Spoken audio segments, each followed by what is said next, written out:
नमस्कार दोस्तों, तुम अचानक पाओगे कि 90% से भी ज्यादातर लोग व्यर्थ ही ज्यादा बोलकर अपना समय बर्बाद कर रहे हैं। ना बोलने का कोई भी नुकसान नहीं है, लेकिन यदि आप ज्यादा बोलते हैं तो आप अत्यधिक गलती कर देते हैं। अगर व्यक्ति कम बोलना शुरू कर दे तो दुनिया की 90% मुसीबतें कम हो जाएगी। झगड़े फसाद कम हो जाएंगे, उपद्रव कम हो जाएंगे, अदालतें कम हो जाएगी। अगर लोग थोड़ा चुप रहना सीख लिए, संसार की बहुत सारी समस्याएं हैं, बहुत सारा उपद्रव सिर्फ बोलने से पैदा होते हैं। सारी बात मौन सीखने की है। जब तुम नहीं बोलते तब तुम एकांत में अकेले हो गए। भरे बाजार में भीड़ में खड़े हो नहीं बोलते, हिमालय के शिखर में पहुंच गए। जिसने मौन की कला जान ली वो भीड़ में भी अकेले होने की कला जान लेता है। वो अपने भीतर ही डुबकी लगाने लगता है। एकांत में तो आदमी स्वर्ग में है, दूसरे की उपस्थिति ही बेचैनी पैदा करती है। पहले तुम्हें चुप रहने की शक्ति को धारण करना होगा। इससे तुम अधिकतर ऊर्जा को बचा लोगे और फिर इस स्थिति में पहुंच जाओगे कि तुम कम बोलने लगोगे। अगर तुम किसी के यहाँ पर जा रहे हो और परेशान हो जाओ तो ऐसे में उचित है कि आंखें बंद कर लो और अपने में खो जाओ। वहां से आपको ताजगी महसूस होगी, क्योंकि तुम्हारे अंदर ही जीवन का वो स्रोत छिपा हुआ है, वह किसी दूसरे में नहीं है। इसके बाद राजकुमार उस रिसाई से पूछते हैं, आखिर कौन हमें अपने अंदर तक लेकर जाएगा? ये बातें सुनकर रिसाई बुद्ध कहते हैं, तुम्हें स्वयं ही अपने अंदर उतरना होगा और वहीं से परम राज्य जीवन का आनंद ले पाओगे। आनंद का यहीं से जन्म हुआ है, यहीं से तुम मौत में डूब जाओगे। यही तुम्हारा सूरज उदय होगा और यहीं से अस्त होगा। इसी प्रकार तुम बार बार डुबकी लगाओ। जब भी तुम डुबकी लगाकर लौटोगे, वहां से तुम पाओगे फिर ताजगी भरी जीवन की नई संपदा मिलेगी। इस नई शक्ति के जन्म होने से तुम्हारी थकान गई, उदासी गई, चिंता गई। जैसे कोई स्नान करके लौटता है तो शरीर शीतल हो जाता है, शांत हो जाता है।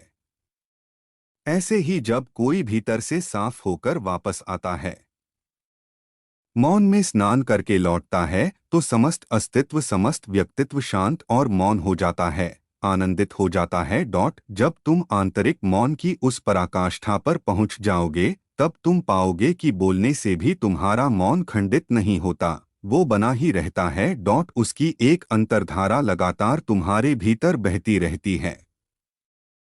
तुम बोलते तो हो, तुम शब्द का उपयोग भी करते हो, लेकिन वो तुम्हारे मौन को खंडित नहीं कर पाती।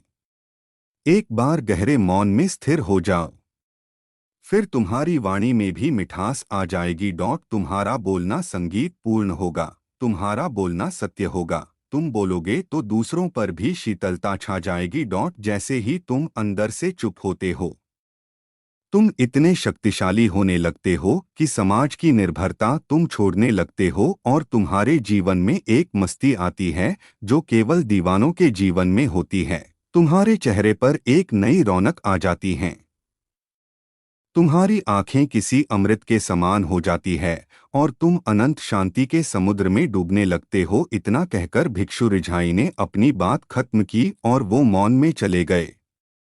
राजकुमार उनका धन्यवाद कर कर अपने महल में चला गया। दोस्तों, आपने भी अनुभव किया होगा कि बहुत ज्यादा बात करने से दिमाग अशांत हो जाता है, जिससे हम अपने दिमाग पर नियंत्रण खो देते हैं और साथ ही अपना ध्यान भी खो देते हैं। जो लोग बहुत ज्यादा बोलते हैं, उनके पास किसी एक काम पर ध्यान केंद्रित करने की काबिलियत नहीं होती।